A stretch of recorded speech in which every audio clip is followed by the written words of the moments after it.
हाय friends, मैं Pranav Kumar Roy PM study zone channel से आप लोगों को जैसे मैं हिस्ट्री का क्लास लेकर चल रहा हूँ। हिस्ट्री के क्लास में मैंने आप लोगों को सिंधु घाटी सभ्यता यानी हड़प्पा सभ्यता, उसके बाद वैदिक सभ्यता क्रमवार स्टार्ट किया, एक क्रम में लेकर आगे बढ़ रहे हैं।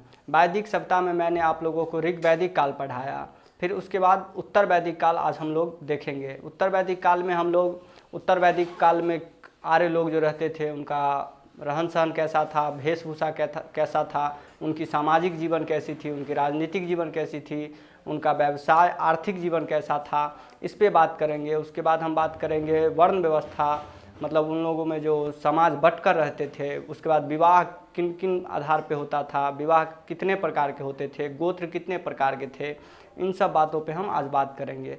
तो चलिए स्टार्ट करते हैं। आप लोग हमारे YouTube चैनल से जुड़े रहिए और अपना सहयोग दीजिए। मैं भी अपना क्रमवार में हर एक सब्जेक्ट का वीडियो लेकर आता रहूँगा।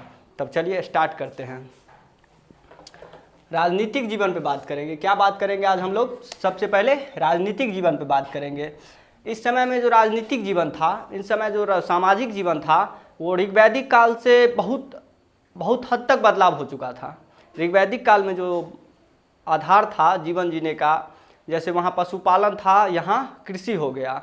वहाँ वर्ण व्यवस्था उस आधार पे नहीं था, यहाँ वर्ण व्यवस्था बहुत हद तक परिचायक हो गया। वर्ण आदमियों के पहचान बन गए।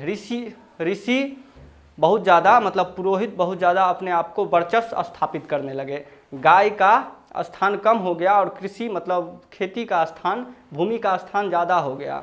स्त्रियों की दशा में कुछ गिरावट आई। इन्हीं सब बातों पे आज हम बात करेंगे। तब चलिए सबसे पहले बात करते हैं। ऋग्वैदिक काल में राजा का पद वंशानुगत हो गया। राजा का पद क्या हो गया? वंशानुगत हो गया, जिसके कारण राजा सभा और समिति जो संस्था थी उसका मान कम हो गया। पहले ऐसा होता था ऋग्वैदिक काल में, सभा और समिति राजा को चुनते थे या राजा को हटाते थे, लेकिन अब ऐसा नहीं था। अब राजा का पद वंशानुगत हो गया, जिसके कारण सभा और समिति का मान कम हो गया। विधत जो संस्था थी, पुरानी संस्था थी, वो तो लगभग समाप्त हो गया। अब राजा पूर्व की अपेक्षा निरंकुश और काफ़ी शक्तिशाली हो गया। जैसे मैंने बताया, राजा निरंकुश और उस पर कोई अंकुश लगाने वाला नहीं था।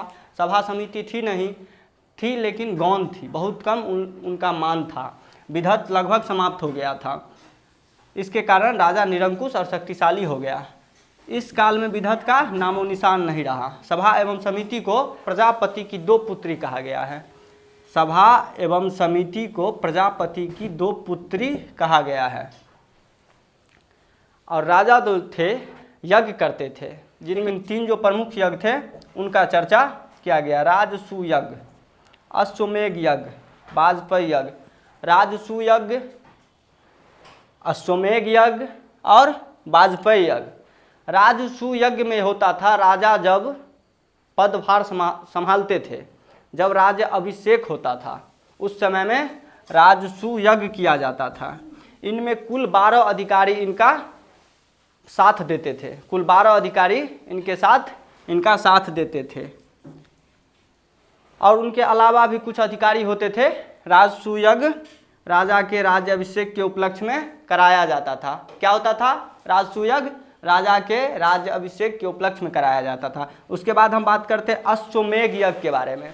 अश्वमेध यज्ञ राजा अपनी शक्ति की परिचय देने के लिए, राजा अपनी कुशलता जानने के लिए, राजा अपना क्षेत्र विस्तार करने के लिए, राजा अपना चौमुखी विस्तार करने के लिए, मतलब क्षेत्र विस्तार करने के लिए अश्वमेध यज्ञ करता था। अश्वमेध यज्ञ ऐसा होता था, इसमें एक अश्व मतलब घोड़े को छोड़ा जाता था और जिस क्षेत्रों में वो परिभ्रमण करके आता था, वो क्षेत्र उस राजा के अधीन होता था। जैसा रामायण में दिखाया गया, रामचंद्र मतलब राम भगवान जो थे वो अश्वमेध यज्ञ किए थे और वो अपने जो रथ मतलब घोड़े को जो छोड़े थे, तो लवकुश जी के द्वारा, उनके जो पुत्र थे लवकुश, उनके द्वारा जो रथ को पकड़ा गया था, अश्व को पकड़ा गया था, वही होता है अश्वमेध यज्ञ। राजा के द्वारा किया जाता था अपना क्षेत्र विस्तार करने के लिए। और अश्वमेध यज्ञ पति पत्नी मतलब राजा और उनकी जो रानी होती थी, उन दोनों के द्वारा किया जाता था। उसके बाद हम बात करते हैं वाजपेयी यज्ञ। क्या? वाजपेयी यज्ञ। वाजपेयी यज्ञ इसलिए किया जाता था कि राजा यंग रहे, मतलब जवान रहे, राजा बूढ़े ना हो, राजा अपनी शक्ति बनाए रखने के लिए वाजपेयी यज्ञ करता था। और वाजपेयी यज्ञ होने के बाद रथ मतलब घोड़ा छोड़ा जाता था, घुड़सवारी किया जाता था, जिसे मनोरंजन के तहत देखा जाता है। घुड़सवारी किया जाता था, रथ दौड़ होता था वाजपेयी यज्ञ के बाद। अब कर देना अनिवार्य हो गया था। जो बलि थी पहले वो कर का रूप ले लिया और कर देना अनिवार्य हो गया। क्यों अनिवार्य हो गया? इसमें जो 12 अधिकारी और कुछ अन्य अधिकारी थे उन्हें एक फिक्स मतलब एक मानदेय दिया जाता था, वेतन देना आरंभ हो गया था, वेतन देना आरंभ हो गया था, जिसके कारण कर लेना निश्चित हो गया था। कर बलि फिक्स लेना ही लेना था। उसके लिए 2 अधिकारी होते थे, एक भागदूत और कोषाध्यक्ष। इसे भागदूत और कोषाध्यक्ष 2 अधिकारी होते थे, जिसे संग्रहिता कहा गया है। क्या कहा गया है? संग्रहिता कहा गया है। कर देना एकदम अनिवार्य हो गया था। और उसके जो अधिकारी होते थे कोषाध्यक्ष और भागदूत, जिसे संग्रहिता कहा गया है। अब राजा जितने होते थे वो क्षेत्र के आधार पर अपनी उपाधि धारण करते थे। राजा क्षेत्र के आधार पर अपनी उपाधि धारण करते थे। जैसे उत्तर में जो राजा रहते थे उन्हें विराट कहा जाता था, वो अपना उपाधि क्या धारण करते थे? विराट। उत्तर में जो राजा राज करते थे, जिनका विस्तार उत्तर की दिशा में था, क्षेत्र विस्तार, वो राजा अपना उपाधि क्या धारण करते थे? विराट।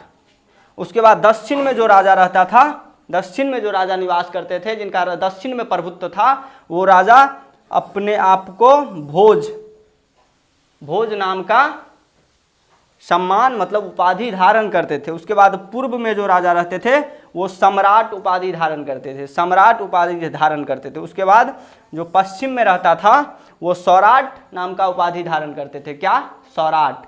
उत्तर में रहने वाले विराट, दक्षिण में रहने वाले भोज, पूर्व में रहने वाले सम्राट और पश्चिम में रहने वाले सौराट।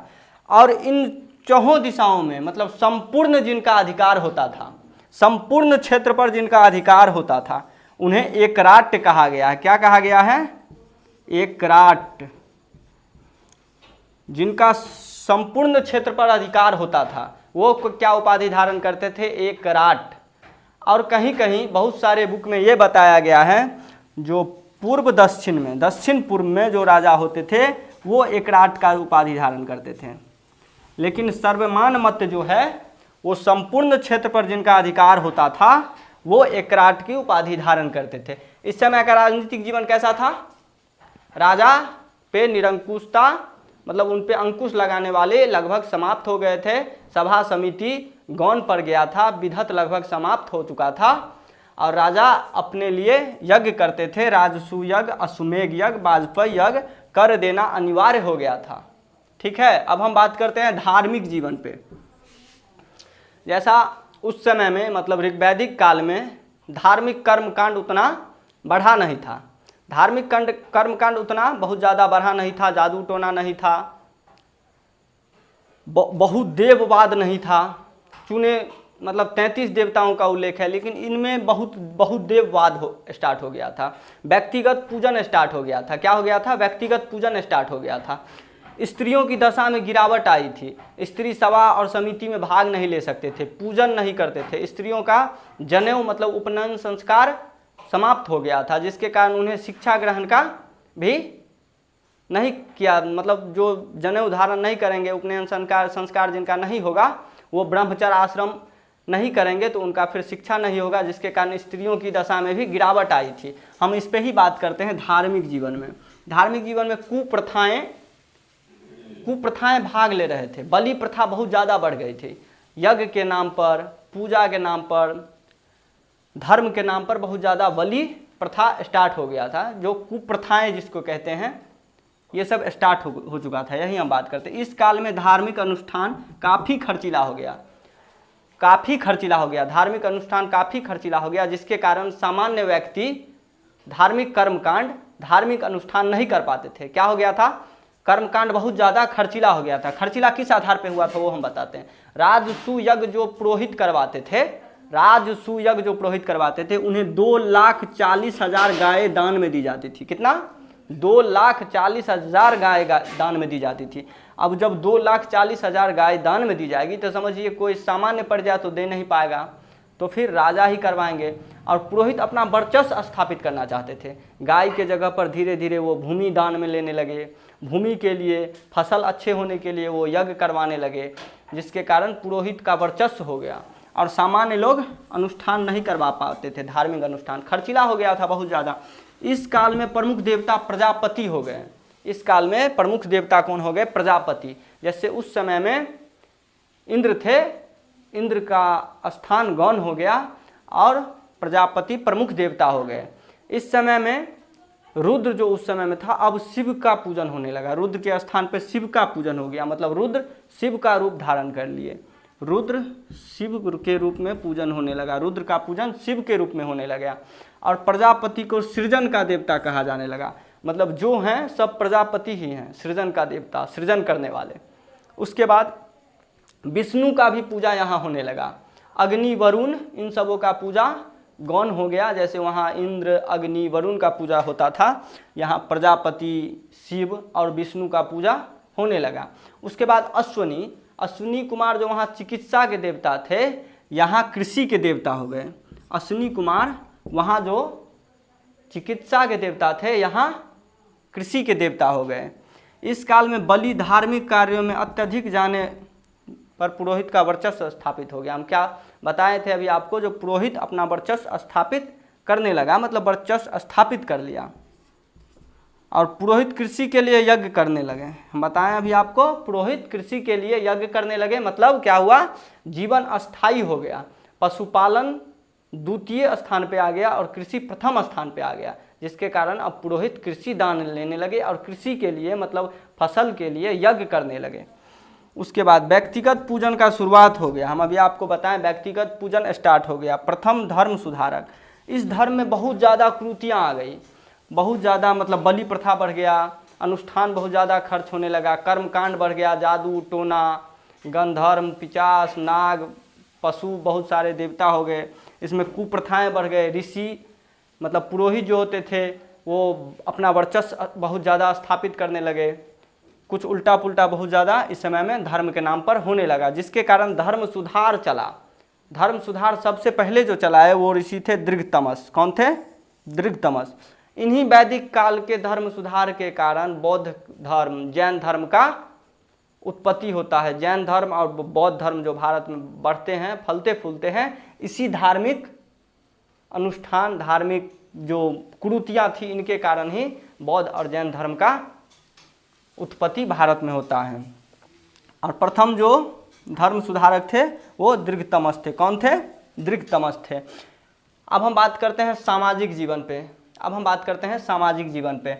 इस काल में सामुदायिक जन टूट रहा था, मतलब जैसे पहले था सभा और समिति में सब लोग इकट्ठा होते थे, राजा का चयन होता था, ये सब अब देखना बंद हो गया, क्योंकि अब राजा अपना आप प्रभुत्व स्थापित कर लिए, पुरोहित वर्चस्व दिखाने लगे, जिसके कारण किसी से कोई चीज़ नहीं पूछा जाने लगा और सामाजिक जो एकता थी वो टूटने लगा। जन के स्थान पर कुल की प्रधानता हो गई। पहले थी जो पूरा कुल, मतलब ग्राम मिलके जो एक इकट्ठा होता था, समाज पूरा इकट्ठा होकर कोई निर्णय लेता था, अब एक परिवार मिलके कोई भी काम कर लेते थे। जैसा मैंने बताया अभी, व्यक्तिगत पूजन स्टार्ट हो गया था, वही कारण यहाँ देखने को मिला है। इस काल में कृषि उभरा, अभी हमने बताया जो इस काल में कृषि उभरा और इसी कारण राजा और विष के बीच तनाव उत्पन्न हुआ। कृषि उभरने के कारण ही राजा और विष के बीच तनाव उत्पन्न हुआ, जिसके कारण क्षत्रिय और वैश्य का सृजन हुआ, मतलब वैश्य और क्षत्रिय उद्भव हुए थे पहले भी, लेकिन इस काल में इन लोगों का ज़्यादा उद्भव हुआ। और दान जो सबसे ज़्यादा जो कर देते थे, कर देने वाले मात्र एक वैश्य थे। कर जो देते थे वो मात्र वैश्य कर देते थे। कौन कर देते थे? वैश्य से कर लिया जाता था। क्षत्रिय युद्ध या राजपाट चलाते थे, पुरोहित पूजन पाठ का काम करते थे। और सबसे जो गिरावट आया, सबसे जिनका स्थिति खराब हो गया, वो शूद्रों का स्थिति सबसे खराब हो गया। शूद्र सिर्फ सेवक बनकर रह गए। शूद्र को सामाजिक काम में भाग लेना बंद कर दिया गया, गृहस्थ ब्रह्मचर्य आश्रम बंद कर दिया गया, मतलब उनको ज्ञान की प्राप्ति अब नहीं होती थी। क्षत्रिय, ब्राह्मण और वैश्य, इन तीनों को द्विज होता था, मतलब उपनयन संस्कार होता था, द्विज में रखा गया है, उपनयन संस्कार होता था। लेकिन शूद्रों को उससे भी अलग कर दिया गया, मतलब जिनका उपनयन नहीं होगा उनका फिर उनको ज्ञान की प्राप्ति नहीं होगी। शूद्रों की दशा एकदम तीतर बीतर हो गई, सबसे निम्न स्थान पे शूद्रों की स्थिति हो गई, वो सिर्फ बंधुआ मजदूर बनकर रह गए। इस काल में गोत्र प्रथा की स्थापना हुई। गोत्र जो था इस काल में ही, उत्तर वैदिक काल में ही स्टार्ट हुआ। अब शुरू में गोत्र सिर्फ ब्राह्मणों का होता था, शुरू में गोत्र सिर्फ ब्राह्मणों का होता था, आगे चलकर क्षत्रिय, वैश्य, फिर उससे आगे चलकर शूद्रों में भी गोत्र का स्थापना हुआ। गोत्र कोई एक मूल व्यक्ति के आधार पर गोत्रों का शुरुआत हो गया। अब गोत्र बहुत ज़्यादा वरिष्ठ रूप ले लिया, सबसे ज़्यादा गोत्रों पे ही सांकेतिक हो गया समाज। पहले सिर्फ ब्राह्मणों का होता था। गोत्र पहले 7 थे, उसके बाद लास्ट में 8 हो गए, अगस्त ऋषि को लगाकर। ऋषियों के नाम पर गोत्र का नाम रखा गया, जैसे विश्वामित्र, काश्यप, ऐसे ही 8 ऋषि के नाम पर गोत्र रखा गया। उसके बाद भी बहुत सारे गोत्र हैं जो उपगोत्र हैं, कुल 8, पहले 7 थे फिर 8 हुए। इस समय मुख्य जो खाद्य पदार्थ था वो चावल और गेहूं था। जैसा हमने बताया, जो कृषि होने लगा जिसके कारण सबसे जो प्रमुख खाद्य पदार्थ था वो गेहूं और चावल था। इस काल में 4 आश्रम का चर्चा है। कितना है? इस काल में 4 आश्रम की व्यवस्था की गई है। सामाजिक जीवन जो था वो 4 आश्रमों में बंटकर रहता था। पहला आश्रम था ब्रह्मचर्य आश्रम, दूसरा था गृहस्थ आश्रम, तीसरा था वानप्रस्थ आश्रम, चौथा था संन्यास आश्रम। सबसे पहला था ब्रह्मचर्य आश्रम, उसके बाद गृहस्थ आश्रम, उसके बाद वानप्रस्थ आश्रम, उसके बाद संन्यास आश्रम। देखिए इन चारों आश्रमों में क्या होता था। ब्रह्मचर्य आश्रम में जैसे मैंने बताया ज्ञान की प्राप्ति होती थी। जब उपनयन संस्कार हो जाता था तो फिर उसे गुरु के आश्रम में भेज दिया जाता था और वो ज्ञान की जो प्राप्ति करते थे उसे ही ब्रह्मचर्य आश्रम कहा गया है। ब्रह्मचर्य आश्रम के बाद गृहस्थ आश्रम होता था। वहाँ से आने के बाद उनका जब शादी हो जाता था तब वो घर परिवार में जो जीवन व्यापन करते थे उसे ही गृहस्थ आश्रम कहा गया है।